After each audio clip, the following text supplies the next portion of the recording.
Sa tagal ninyong sinasabi sa akin na baka tumanggap ako ng maleta, eto na sa wakas. Eto na talaga. Sa wakas, yayaman ako. Maraming salamat dahil nakatanggap din ako sa wakas ng maleta. Maleta. Eto. Wow. Parang ayaw ko buksan, parang ayaw ko basahin yung pera na to. Pero titignan natin dahil mayaman ako. Salamat sa nagbigay sa akin. Ha? Ayaw ko na magtrabaho.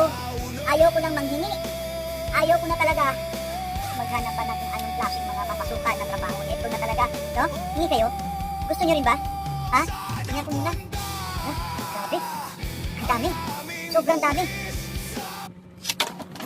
Ano to? Labahin? Akala ko pera. Ano ba yan? Pera na labahin pala.